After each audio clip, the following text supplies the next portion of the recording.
guess we might as well get started here. Good evening, everybody. Welcome to, this is our second lecture out of 3 for the Forever Free, Abraham Lincoln's Journey to Emancipation exhibit. The exhibit was organized through the American Library Association, the Gilder Lehrman Institute of History in New York City, the Huntington Library in San Marino, California, and in association with the National Endowment for the Humanities and the Lincoln Bicentennial Commission that Congress set up in 2000. Tonight we have Dave Beck from the University of Montana. Dave is the acting chair of the Native American Studies Department at UM and has been on the NAS faculty since 2000. He's been teaching American Indian history for almost 2 decades and is trained as a historian. His 2 books on the Menominee Indian Tribe of Wisconsin, Siege and Survival, the history of the Menominee Indians from 1634 to 1856, and also the Struggle for Self-Determination, history of the Menominee Indians since 1854, both won the Wisconsin Historical Society Book Award. His areas of expertise are tribal sovereignty and federal Indian policy. He's originally from Chicago. Ladies and gentlemen, Dave Beck.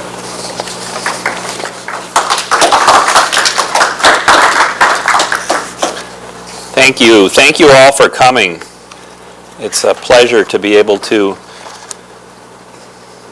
talk to people who are here because they're interested in being here, or they're not required to be here because they're in class. I'll give a couple of caveats at the beginning. I'll introduce myself and I'll introduce my topic, and then I'll talk for a while about Abraham Lincoln and American Indians. And the title of my talk is Why Abraham Lincoln is Not a Hero to American Indians. A little word association. When you hear the name Abraham Lincoln, how many of you, the first thing you think of is Mankato? The first word that comes to mind is Mankato. I didn't think so. How many people think of the West right away when you think of Abe Lincoln? Not too many in that category either. Many Indian people and also Indian historians think of those 2 things first when they think of Abe Lincoln. And maybe by the end of my talk today, you'll all have some idea why that's the case. I've been a historian for about 20 years, and I've learned that I think there are probably, to make the world simplistic, 2 kinds of history buffs. History buffs who study the Civil War and really interested in that, and history buffs who are really interested in local history. Out here, the local history is the West. Where I'm from the Chicago area, the local history is Abe Lincoln. And those 2 things converge, Abe Lincoln and the Civil War. When I did my training in history, I never particularly studied either one. So I didn't become an expert in either one of those. So every time I gave a talk when I was in Illinois, people peppered me with questions about this battle or that battle or this part of Abe Lincoln's life or that part of Abe Lincoln's life. And I wasn't necessarily able to respond. But nonetheless, Abe Lincoln is a very important figure in the history of American Indian relations with the United States. So it's important for Indian historians to know something about Abe Lincoln. I come from the land of Lincoln, as I said. My great aunt, who was like a grandmother to me, was born on Lincoln's birthday, so we always had a big celebration on Abraham Lincoln and Aunt Barb's birthday. He was a local hero for us in a lot of ways. We all grew up with the story of him putting the shoes on the ceiling with the soot from the fireplace so that it looked like somebody walked across the ceiling, and then being forced by his father to wash it and clean it off. So we had all those things that we really did idolize Lincoln in a lot of ways. And we felt the way that historian William Genipe described Lincoln. He said, "For the American people, Lincoln's life from log cabin to White House epitomizes the American experience, and he has become the national symbol of democracy."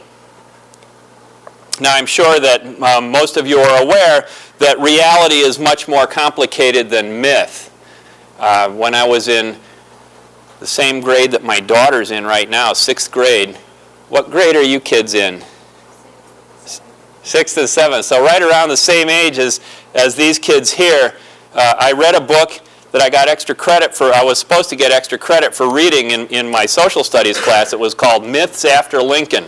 I thought it was clear by the title that these things were things that occurred after Lincoln, but the teacher graded me way down and didn't give me the extra credit because it wasn't about Lincoln. When you get up in front of people and you get to teach, then it doesn't matter. You can go ahead and talk about the legacy instead of the man. But I'd like to talk about both, what Lincoln did and Lincoln's legacy. History is about interpretation. It's not just fact, it's how do we understand that fact. When I was a graduate student, I was a teaching assistant at University of Illinois in Chicago.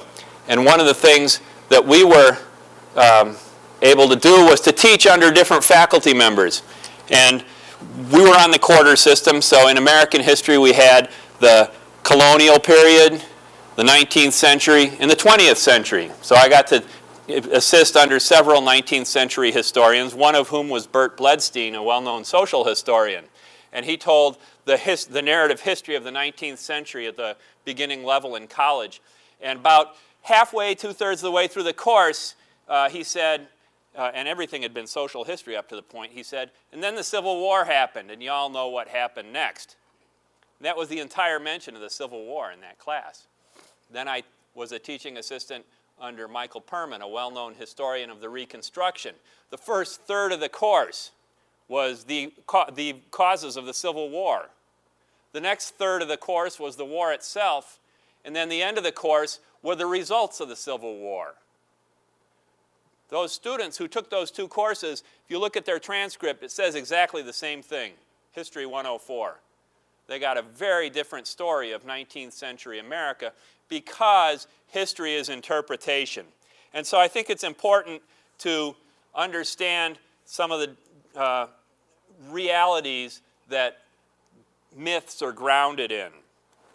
I'd like to begin by giving a brief overview of federal policy toward American Indians, and then I want to talk about Lincoln, especially in terms of his relationship with the southern tribes who had been moved to the west, a specific event in Minnesota, hence I mentioned Mankato earlier, and then the frontier west. So there'll be really three parts to the discussion of Lincoln's relationship with tribal people. But first I want to give you an idea of how Americans as a government dealt with American Indians. Now, usually I do this in, about 15 weeks. And I'll try and do it here in about 10 or 15 minutes. So obviously I'm leaving a lot out. The federal policy toward American Indians puts American Indians in a unique place in American society. They're treated as a political entity. Indian tribes are political units within the United States. So there's federal governments, state governments, county governments, and tribal governments that are all codified in the Constitution and the courts and in the laws that have been made. And so from that point of view, American Indians have this distinct relationship that we have to understand.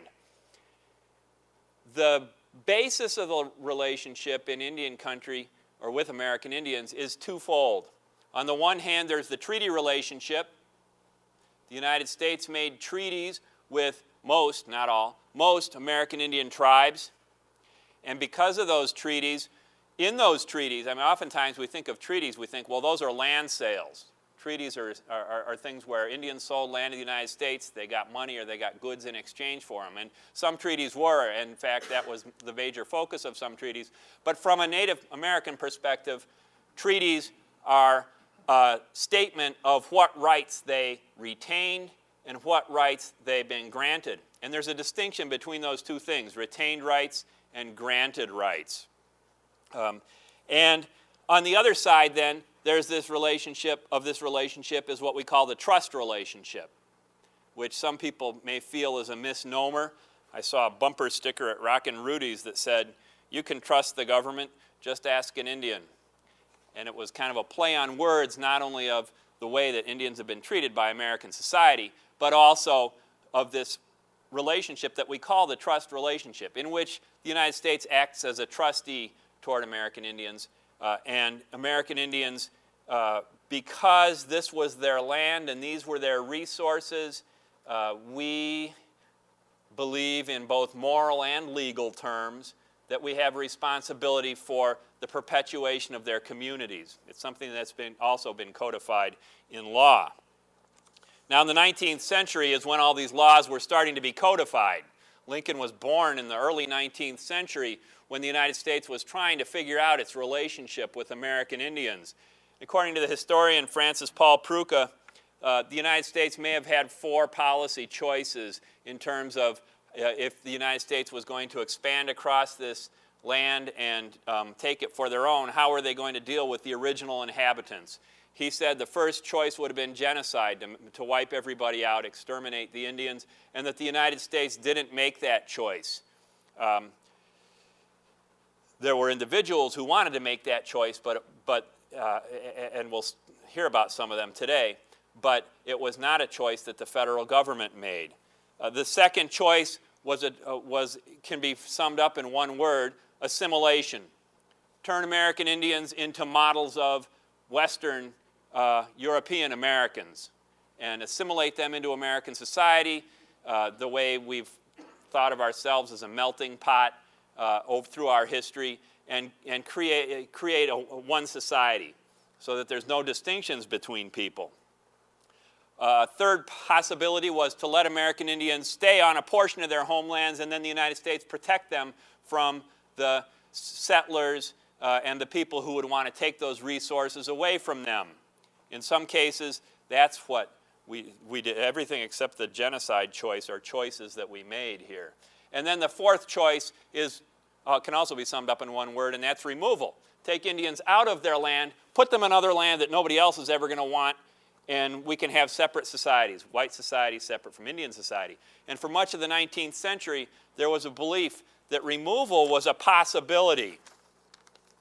Now, the Northwest Ordinance, and I should say that this trust relationship predates the United States. You can see the beginnings of it in Spanish law from the 1300s and even before Columbus came over here in 1492. But one of the first official documents of the United States, the Northwest Ordinance, says this: "The utmost good faith shall always be observed toward the Indians. Their lands and property shall never be taken from them without their consent, and in their property, rights, and liberty they never shall be invaded or disturbed unless in just and lawful wars authorized by Congress. But laws founded in justice and humanity shall from time to time be made for preventing wrongs being done to them and for preserving peace and friendship with them." And when new territories came into the United States, oftentimes the language in the Organic Act, which is the law that creates a territory, referred to the Northwest Ordinance and said, and Indians will be dealt with the way that the Northwest Ordinance calls for. So that's something that Americans have believed for a long time in legal terms is the way that our government should act toward Indians. In the 1820s and 30s, 3 cases came before the Supreme Court, and their decisions were written by the Chief Justice at the time, John Marshall, and hence the cases have become known as the Marshall Trilogy. And these cases went a long way toward defining what rights tribes have within the United States. And Marshall was really trying to figure it out, and he waffled and went back and forth, and what he created was a legal terminology that is debated in our government system every day since, including today, yesterday, the day before, in the way decisions are made toward Indian people. And what he declared was that according to Constitution and according to the intent of the Congress, both, that Indians should be considered domestic dependent nations. 3 terms: nations within a nation. I had a friend who I used to work with back in the 90s, and at the time there were 561 federally recognized tribes. And he used to talk to school kids, and he'd say, you know, when I go into the,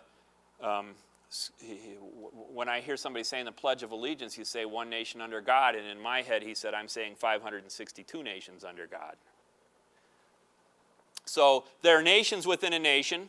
They're domestic. That's what it means. They're within the United States, but they're dependent, which means that they're not entirely sovereign. That the United States has control over some aspects of what goes on in what's called Indian country, which is a legal term, in tribal societies. So, one of the biggest restrictions that has come to tribal communities through our legal system is something known as congressional plenary power, which means that Congress has plenary power. It has full authority to decide whatever it wants. And if it passes a law and its intent was to pass that law, it passed, then that law applies. No matter if it breaks a treaty, this has been tested in court. When treaties have been broken, if Congress intended to do it, then they were legally broken, even if they weren't morally broken. And so there are constitutional scholars who argue that that plenary power is something that the Supreme Court invented and that isn't in the Constitution, but the way the court deals with it now is as if it is in the Constitution. So there will be an instance when I talk about plenary power coming up that it'll be helpful to know that. And of course, many tribal rights are inherent rights, but they're limited in various ways. And nowadays, most of those limitations are that tribes aren't allowed to deal with foreign nations, although some tribes have created their own passports and traveled under them. So it depends on whether the foreign nation recognizes you, whether you have that authority. But for the most part, tribes can control what goes on within their communities with their tribal members, and then everything, and not control what goes on outside of their communities with non-Indians, and everything else is in a state of flux and debate. Now,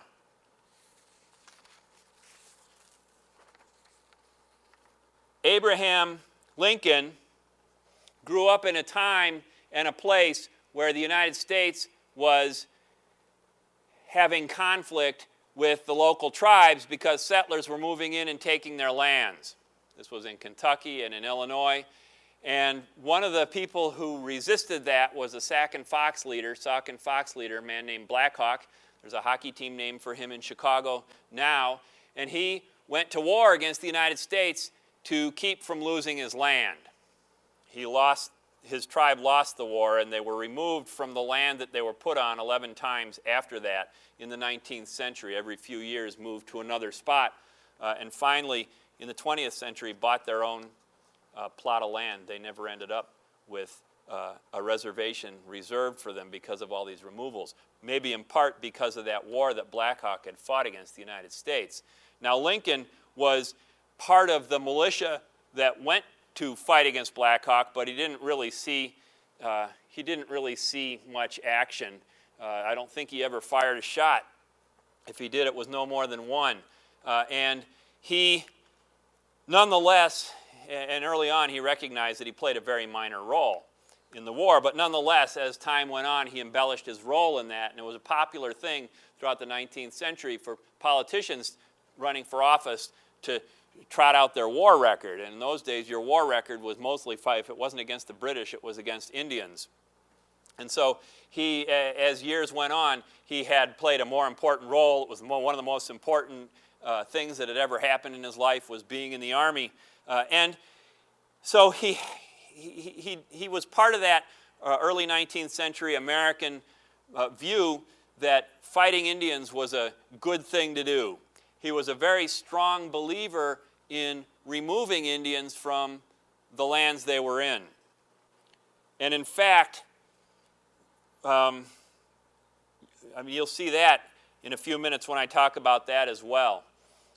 To back up just a little bit, when Thomas Jefferson was president, he looked at those policy options, and his strong debate was whether Indians should be assimilated into American society, whether they should be removed. And those two tensions, which are contradictory, really drove the way the United States dealt with Indians throughout the rest of the 19th century. So you'll see that in some cases, Indians are being removed from their lands, in some cases forcibly removed. In other cases, the United States is hoping to assimilate them. The Cherokees recognized this early on in the southeast. The Cherokee tribe lived in the beautiful mountains of Appalachia. Have you been down there? You know how beautiful their homeland is. That's where their sacred places were. That's where their homes were. That's where their farmlands were. They were farmers and hunters. And they recognized that Americans were moving into their lands, and they wanted to protect their lands so that they could stay in them. So they looked at the side of the policy that said Indians need to assimilate if we're going to let them be part of our society, and they said, well, let's do that. And, I mean, this is a very simplistic version of a complicated history, but they created a bicameral legislature, 2 houses, modeled on the United States legislature. They adopted European tools for their farming. They invited missionaries in to establish schools and teach them Christianity. They adopted slavery, that great bastion of the South, became slaveholders. They were doing what they could to integrate themselves into Southern American society. One individual, a man named Sequoyah, for whom the great redwood trees in California are named, invented a syllabary on his own. Nobody had ever done that before. By the 1830s, they were in 1840s then, 20s, 30s, and 40s, they were beginning to write in Cherokee, and then they published a newspaper, the Cherokee English, the Cherokee Phoenix, in both English and Cherokee. In fact, it was a very well-read paper, and the Cherokees became the most literate people in that part-time period in 19th century America.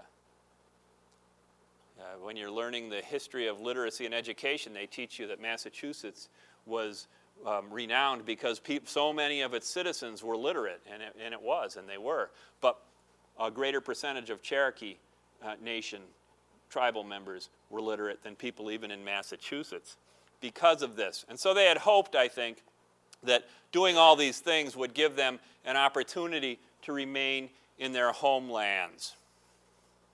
Didn't work out that way. Andrew Jackson became president. He pushed through a law known as the Indian Removal Act. It was passed in 1930, which authorized Congress to remove Indians from their lands, authorized the president to remove Indians from their lands. Indians had to agree to be removed in order for it to happen, but then the federal officials would figure out ways to, and the local authorities would figure out ways to encourage the Indians to remove. The agents might stop providing rations. They might, if they had signed a treaty and gotten some land in exchange for the treaty, and part of what they were paying was in annuities, which would be food to make up for the resources that were lost from the land sold when you couldn't hunt on that land anymore.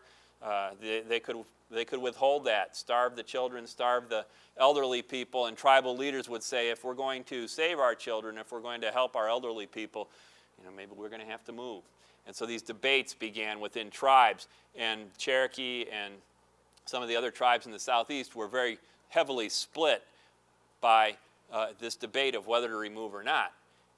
It turns out that most of the tribes that the federal government forcibly removed had an experience like the Cherokees did. Probably most of you are familiar with the Trail of Tears, which was the Cherokee removal where up to a third of their population died of starvation, ill health, malnutrition, as they were moved from the southeast to Oklahoma. On the other hand, some tribal members never left the southeast.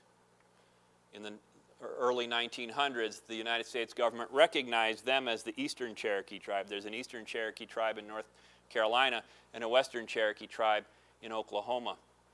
Oklahoma was actually known as Indian Territory, and if you look at old maps, it says IT, where Oklahoma is. That stands for Indian Territory. And that was one of the places that the federal government decided that we'll send Indians out there. They thought of sending Indians in the removal up to Minnesota, but they thought they might join with the British and sweep down into the United States, and that could cause a problem. There were removals that were made to the Missouri River area, and some tribes ended up in Nebraska and Kansas. So there's a Potawatomi tribe in Kansas that originated in the Great Lakes area. There are also Potawatomi tribes made up of people who never left that area.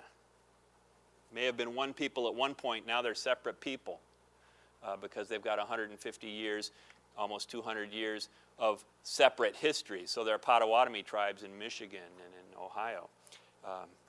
The Winnebago are in Nebraska, and the Winnebago, who now are known as the Ho-Chunk, are also in Wisconsin.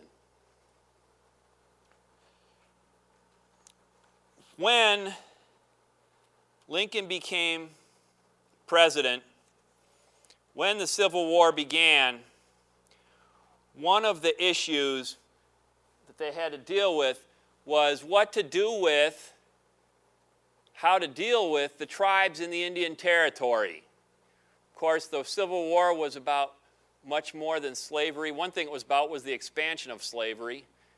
And Indian Territory was a place that if it became part of the United States, slavery could expand into or not expand into. So depending on if you're the North or the South, you'd want it to go one way or the other. Now, most of the Indian agents who worked for the federal government in Indian Territory were Southerners. And most of them joined with the Confederacy and encouraged the Indians in Indian Territory to join with the Confederacy. The Union didn't pay too much attention to the Indians in Indian Territory at the beginning of the war. And so, just very shortly after Lincoln was inaugurated, almost within days, the tribes, the Confederacy created its own Bureau of Indian Affairs, and the tribes in the Indian Territory began holding meetings with the Confederacy. They had to decide, who are we going to ally ourselves with? And the tribes were divided, and they remained divided throughout the war. And some never joined one side or the other. Some supported one side or the other. But as political entities, several tribes almost immediately, by May of 1861, signed treaties with the Confederacy. The Cherokee didn't. They were trying to maintain neutrality. Their chief, one of their chiefs, John Ross, was pleading with the President of the United States, with President Lincoln, to send the annuities that the tribe was owed through the treaties they had signed. The United States wasn't sending them because they didn't have the money, because they were fighting an expensive war. You hear that kind of thing in Indian country today.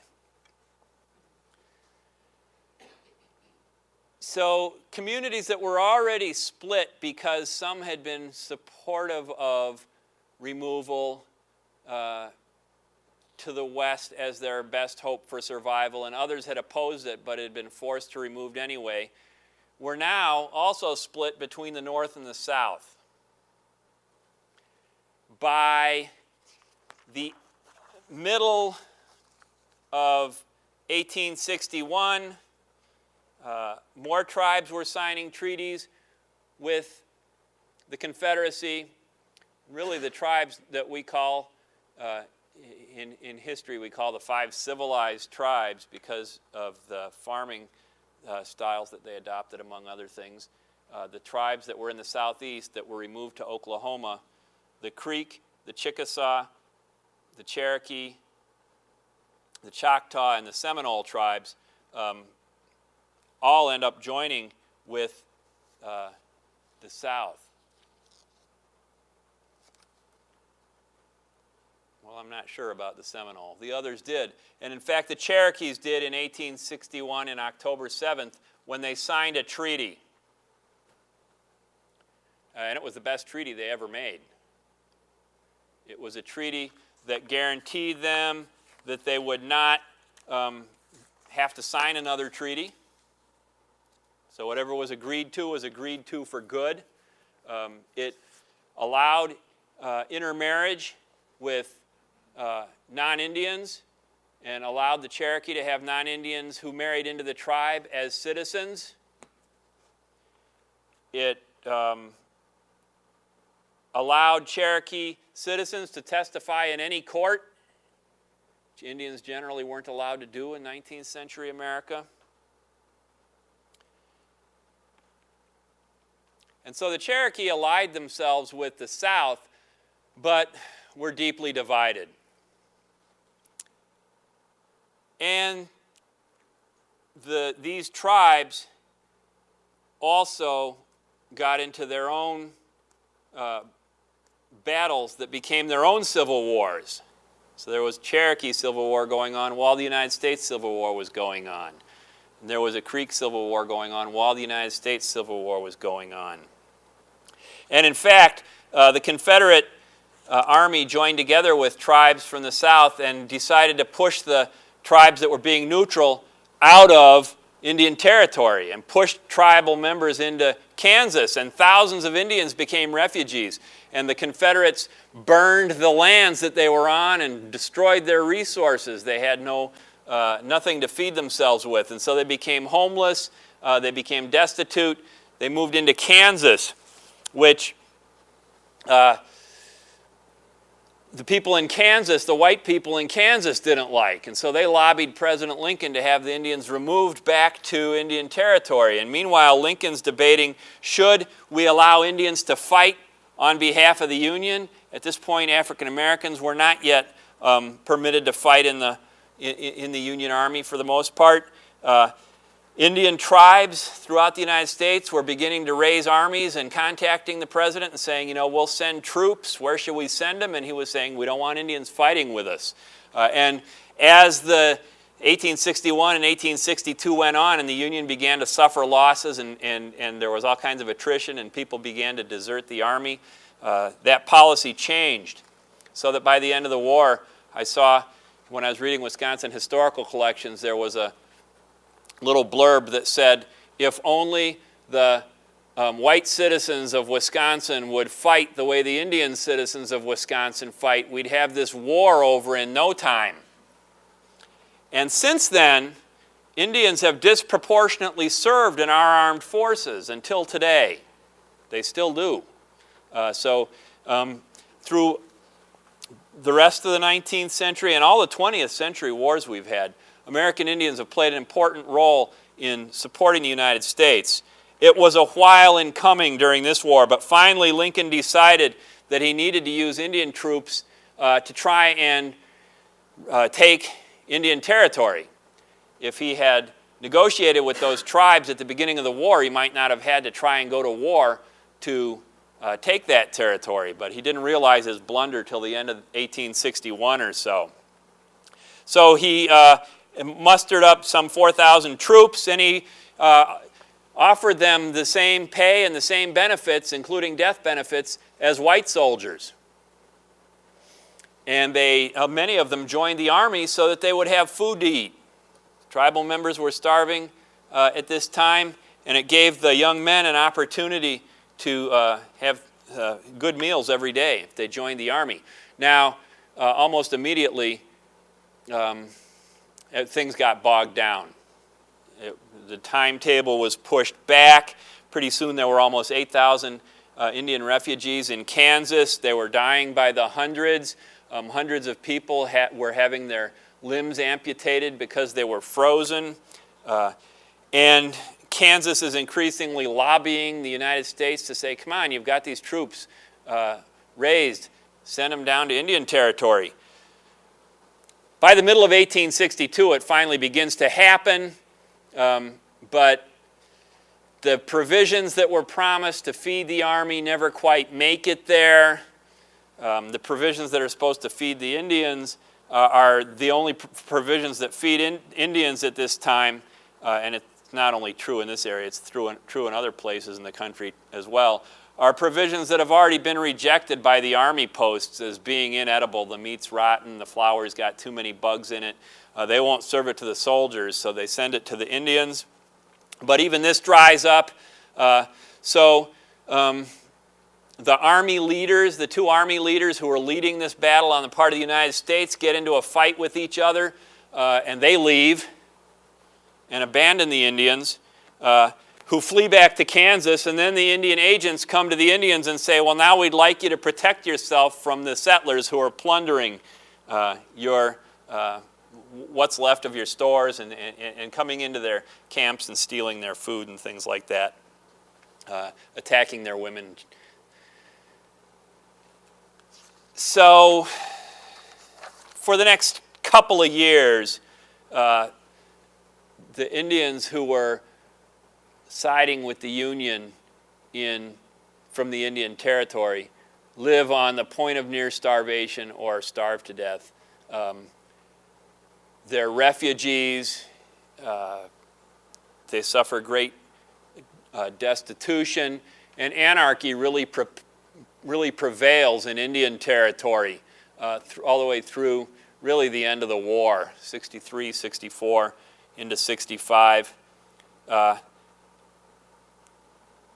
In 1864, the U.S. sent the Indians back to Indian Territory from Kansas. They arrived late in the summer. It was too late to prepare crops, so they had another year of starvation against them. On April 14th of 65, Lincoln was assassinated, and the treaties that were made with these tribes become then part of the legacy of what he started as president. And the tribes are really treated as defeated enemy combatants. The negotiations begin in September, and in 1866, the treaties are signed. The treaties require the Cherokees to free their slaves, to make accommodations for the freedmen who are freed, help support them. It's been an ongoing battle between the tribes and the United States government ever since that is still in the news here in 2007 because some of these freedmen who were ex-slaves of the various tribes in Oklahoma became tribal members. Land was taken away from the tribes, so their destitution continued in that regard. The Cherokees didn't lose any land, but they were required to permit other tribes to settle on their land. So it became the beginning of a very difficult time for the tribes in Indian Territory. Meanwhile, up in Minnesota, which was the frontier, the tribes that live in southern Minnesota during the war are the Winnebago tribe that I mentioned before. They've already had their first removal from, first two removals from Wisconsin. They're from the Wisconsin area. Those that hid out for many years became recognized as the Wisconsin Winnebago many years later. But those that didn't were removed first to Iowa and then up to Minnesota and then around in Minnesota as well. They end up in the Blue Earth area at about this time. The other group that's in that region of Minnesota is one of the Sioux tribes, the Dakota Sioux tribes, which is the Eastern Sioux. The Sioux tribes, the word Sioux is a word that was given to them by their enemies. When some early explorers were traveling to the west, they asked the Ojibwe, who were constantly battling with the Dakota people, who are those people out there west of us, the next people we're going to come across? And they said the Nottawa Sioux, which was their kind of curse word for snakes in the grass. And that's the term that stuck in legal terms and in our cultural history. So we call the Sioux by the name of their enemies when we call them Sioux. Properly, there are numerous tribes that are divided into three basic language groups: Dakota, Lakota, Nakota. As you might guess, there's a difference in the language where some of the sounds are d and some are l and some are n. And so that's the basis of that. And the tribes in the East, there are several tribes in the East who are Dakota tribes.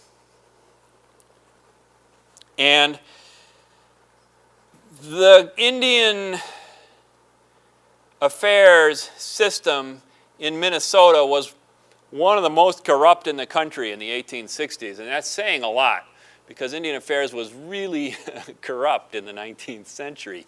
Governor Ramsey used the system to gain wealth and power. He became governor, would later become senator. The United States had signed treaties with the Dakota in the 1850s. There was one treaty that, in which the tribes retained their land, a good portion of the land on the Minnesota River. When that treaty was, what happens is treaties signed by representatives of the President's office, the executive branch, then it's ratified by Congress. That's how treaties with foreign nations are dealt with by the Constitution. Indian treaties the same way. So the negotiators on behalf of the executive branch send the treaty to Congress once they and the Indians have agreed to it. Got to Congress, and Congress just crossed out the whole, X'd out, deleted the section that set aside the reservation. So that reservation land was lost in that process. Congress can do that because of the plenary power that they have, that I mentioned earlier. 30% of the money that the tribe received for selling the lands that they actually got paid for went to non-Indians before the tribe ever even saw it. Went to pay debts to traders, went to various Indian officials who had their hands out, Indian affairs officials. Shortly thereafter, the tribes signed a new treaty, sold more lands for $96,000, of which the non-Indians got their hands on more than $95,000. The tribes ended up with something like $880 for it.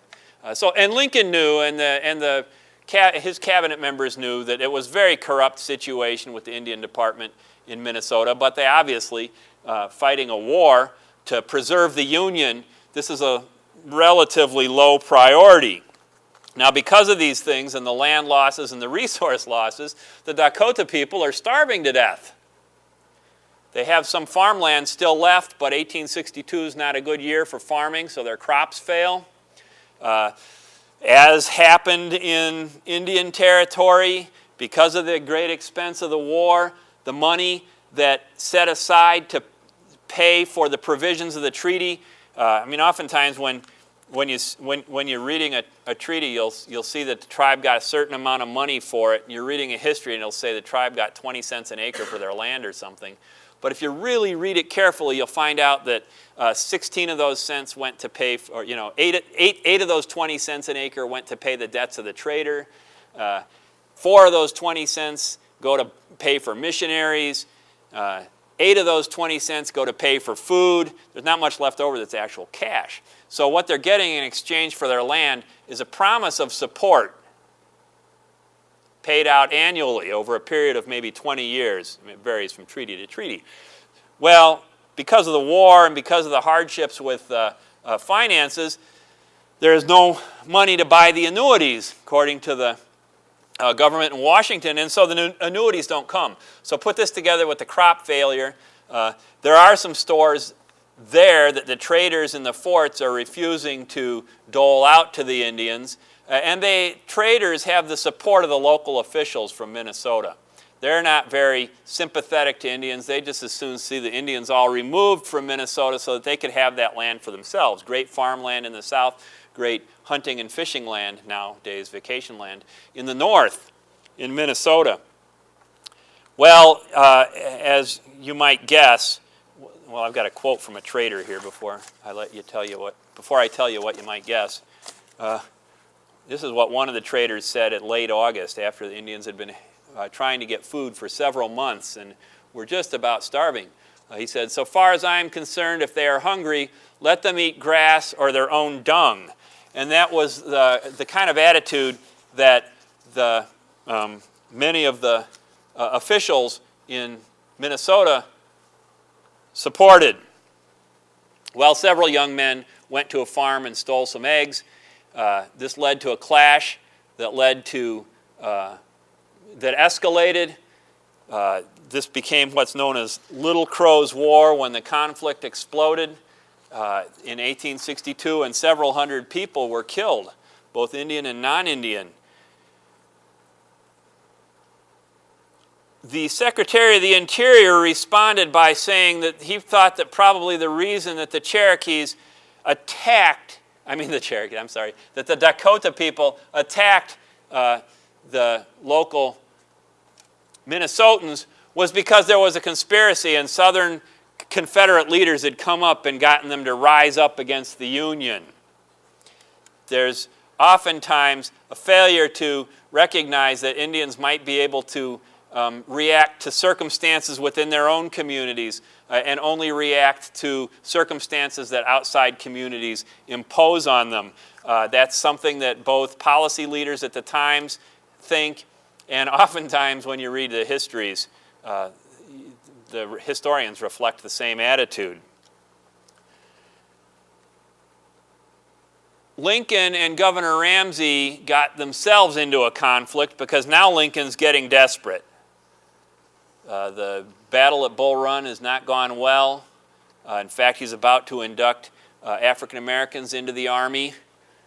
And he's calling on all the states and territories to send militias to fight for the Union, including Minnesota. Governor Ramsey says, we've got an Indian uprising here, and we've got to keep these troops here to fight the Indians. And Lincoln's saying, if I don't get one state to agree, one territory to agree, all these territories that have Indians in them are going to keep their militias to fight against Indians instead of sending them to fight against the South. So there's a standoff for a while, but Lincoln is the one that caves in. And he sends, his officers send a message to Ramsey at Lincoln's orders that say, quote, attend to the Indians. That's just what Ramsey wanted. He was pretty anti-Indian. And Lincoln sent General Pope to Minnesota, General John Pope, to work with Colonel Henry Sibley, who was Ramsey's top man. This is what Pope wrote to Sibley. Let's see. Yeah, this is what Pope wrote to Sibley. September. It is my purpose utterly to exterminate the Sioux, if I have the power to do so, and even if it requires a campaign lasting the whole of next year. It's the Army general. They are to be treated as maniacs or wild beasts, and by no means as people with whom treaties or compromises can be made. Sibley himself thought that the Sioux were, quote, devils in human shape and miserable wretches. He said to Governor Ramsey, my heart is steeled against them, and if I have the means and can catch them, I will sweep them with death.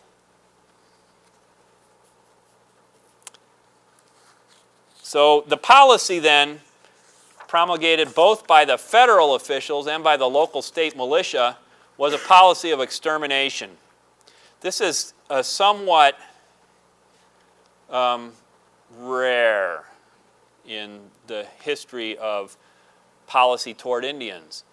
In many cases, it was the state militia's purpose to exterminate Indians, and in many cases, the federal army had to step in and protect Indians from the state militia, even while the army was trying to force Indians off their lands, force them onto other lands, contain them on small lands. It wasn't generally the federal policy to exterminate the Indians, the way it sometimes was state policy. So you can see now that Indian people from southern Minnesota aren't going to, even today, still don't think very much of Abraham Lincoln.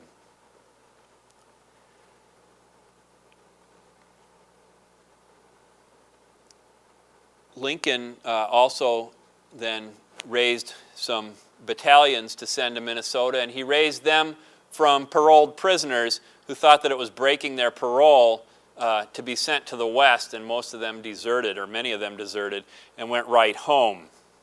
Nonetheless, under Pope's and Sibley's troops, the Dakota people in Minnesota were defeated.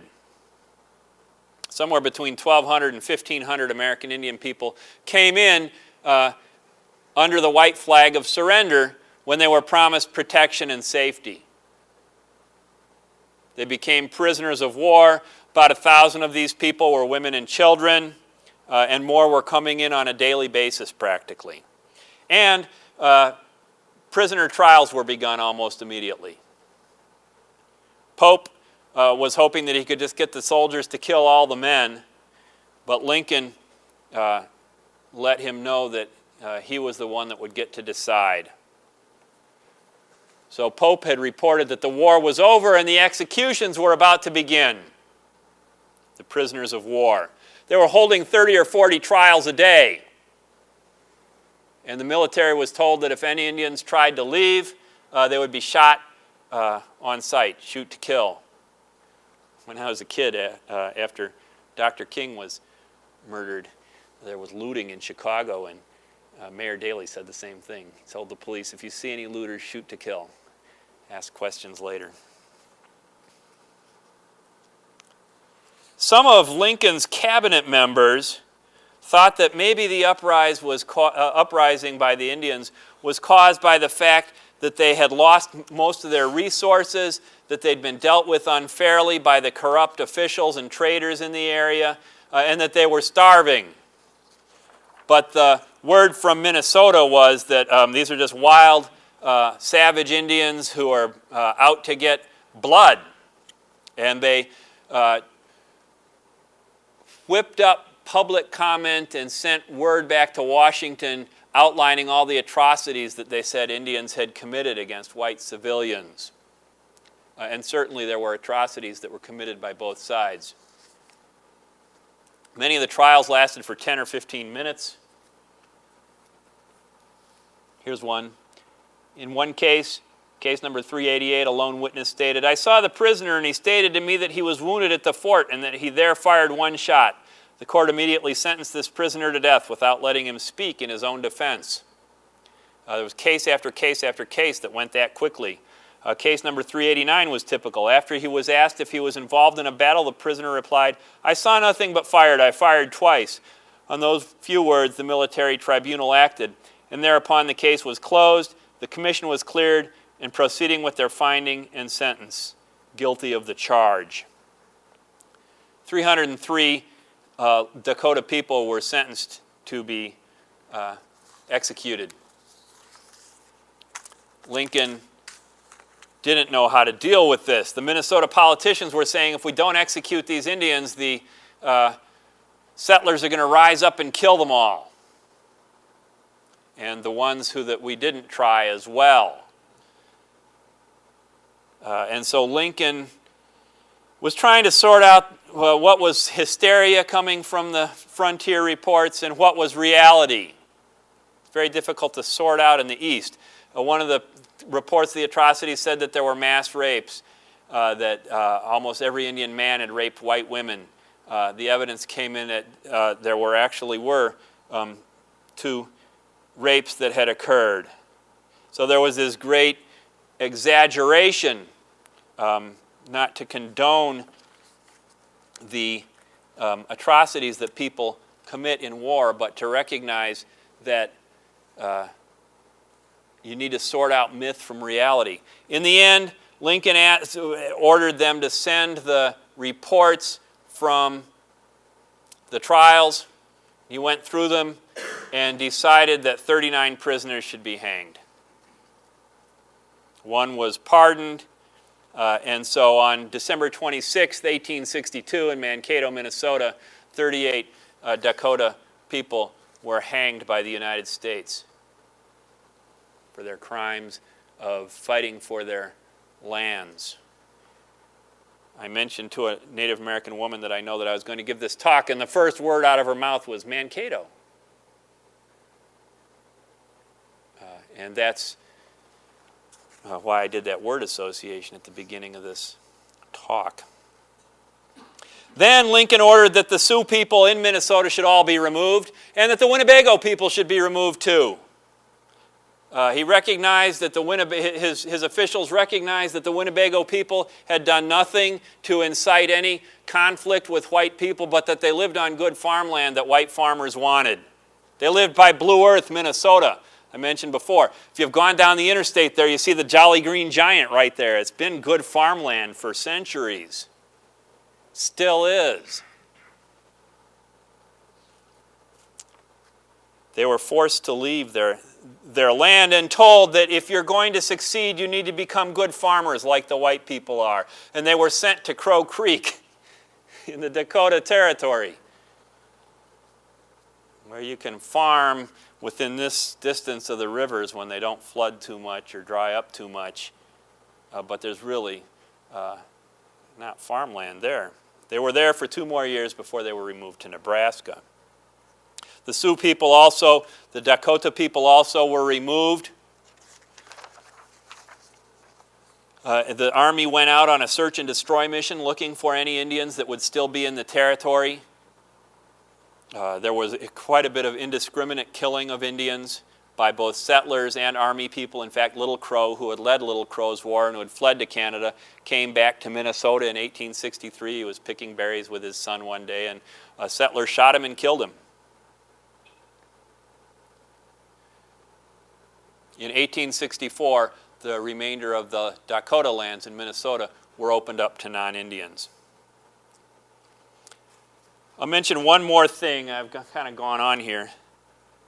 The frontier west, beyond Minnesota, I think we have to remember what happened in Colorado during Lincoln's tenure, a place called Sand Creek on November 29th, 1864. There were Cheyenne and Arapaho people camped there.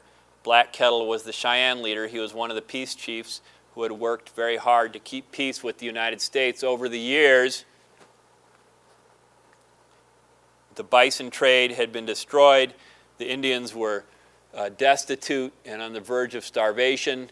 White farmers had followed in after the bison hunters had destroyed the herds. Farmers and ranchers began establishing farms and ranches and wanted the Indians out of there. And at dawn on November 29th, Colonel John Chivington with 700 Colorado volunteers, these are the local militia that I was talking about earlier, along with the U.S. Major Anthony, who had 125 Army troops, attacked the village, killed somewhere between 70 and 160 Indian people, men, women, and children. And Chivington was hailed as a hero by white Coloradans. One of the things that, one of the reports from that time period came from the Denver Opera House, where the white citizens in the during the Civil War time rose up this chant, exterminate, exterminate, exterminate, exterminate. There was a strong emphasis in Colorado on forcing Indians out. Black Kettle himself abandoned Colorado after this happened. In 1865 and 1867, he and his people signed more treaties with the United States, and he was killed in the next big massacre down at Washita in Oklahoma in 1868 that was led by General George Armstrong Custer. So I think it's time for me to quit. I'll say a word or two about Lincoln's legacy in Indian country.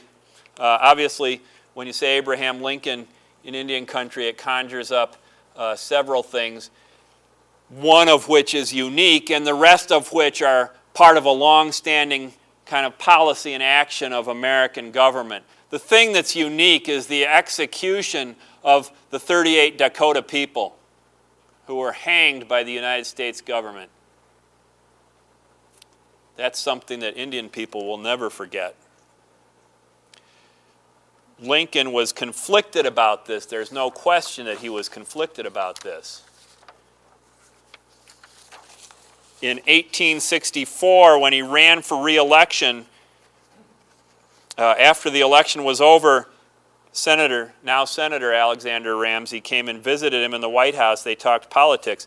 The president said that he observed that he had carried Minnesota by 10,000 votes in 1860, but by only 7,000 in 1864. Ramsey replied, quote, that if he had hung more Indians, we should have given him his old majority, unquote. Lincoln failed to appreciate the humor of the remark. Lincoln said, I could not afford to hang men for votes. So he committed this, what's viewed in Indian country as an atrocity, and it was something that he didn't know how to deal with the situation there. The rest of the story, the betrayals, the removals, the broken promises, the starvations, the massacres that occurred under his watch, are all part of the sordid history that's a long-standing history that predates Lincoln and postdates Lincoln. And that doesn't exonerate him for having had those things occur on his watch, but what that means is that he wasn't better or worse than many of the people in his position in relation to Indian affairs on that front. The thing that sets him apart is what happened in Mankato, Minnesota on December 26th, 1862.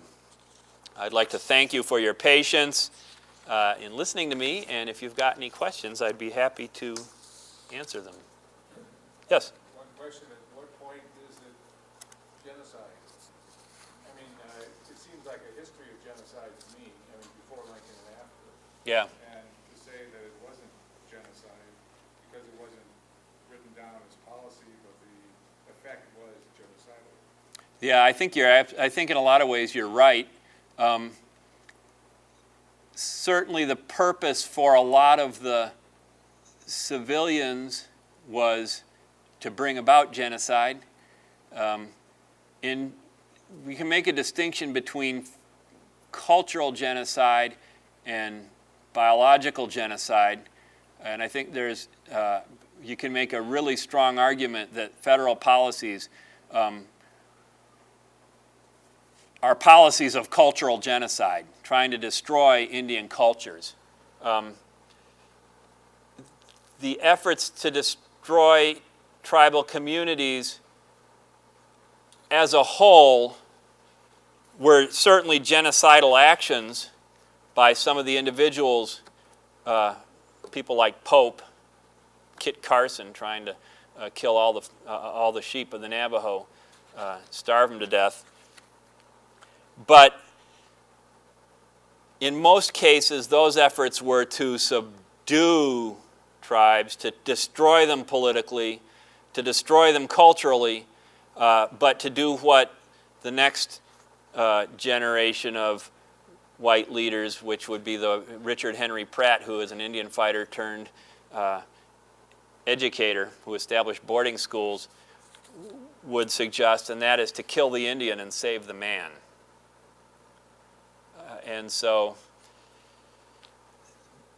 I think that that's something that could certainly be debated, yeah. It's a good question. Yes? Outside of Oklahoma or Indian Territory, what was the extent of Native American participation, say, with the Union Army or the Confederate Army? It was the Confederate Army encouraged Indians to join them from the beginning, and so there was pretty strong participation there. By the end of the war, tribes in the North were sending troops in pretty good numbers to fight with the Union as well. So if you go to tribal communities today, their war memorials oftentimes include war memorials to the Civil War vets. People are researching this day, trying to figure out who went, who didn't come back. Were they segregated units or were they just integrated into They generally fought with each other. Most of the units, I don't know that much about the Civil War, but I think like the Kentucky units stayed with the Kentucky units, the Minnesota units stayed with the Minnesota units, and the tribal units stayed with tribal units. That's my understanding, yeah. Other questions? Yes, sir. I don't know if it's a question or just an observation in relation to 38 hangings. My recollection is that the only Southern executed after the Civil War was the head of Andersonville Prison. Yet there was this presumed myth of how harshly the North treated the South after the Civil War. You could say Robert E. Lee was responsible for 500,000 deaths by switching sides. He was considered a hero, and the 38 Indians were hung. So it was kind of a different response. All the Confederate soldiers got to go home, and the Indians got hung. Yeah. Got hung, and the ones who didn't get hung got forced out of their homelands. Good observation. Other questions or comments? What was that term beginning with P that allows Congress pretty much to do with the Indians whatever they choose? Plenary power. Yeah. Recognized by the Supreme Court? Yep, sure is. Most significantly in a case in the early 1900s called Lone Wolf v. Hitchcock, where the Lone Wolf's tribe in Oklahoma had signed a treaty saying that that if the United States wanted to buy more of their land, that 3/4 of the tribal members would have to sign the treaty. The United States had come into this allotment period where they were cutting up reservations and allotting the land to tribal members. So they did it to his tribe without getting the permission of 3/4 of the members of the tribe. In fact, the government officials forged signatures, but I guess they got tired of it because they didn't even forge enough signatures that would have counted up to 3/4 of the members of the tribe. So the Indian Rights Associations took the side of the Indians in the court and thought, here's a case we're going to win. The United States clearly broke the rules they set in the treaties, and the Supreme Court decided, well, Congress wanted that to happen, so it doesn't matter whether the tribal members gave their permission or not. And that's really where this doctrine of plenary power was enshrined in the court system. Even today, when you read court cases relating to tribal sovereignty and what Congress is doing, whether they come out in favor of or against tribes, they cite that case. Congress didn't want to cheat the tribes on this one, so they didn't get cheated. Congress did want to cheat the tribes on this one, so they did get cheated. Absolute authority of your government. Other questions or comments?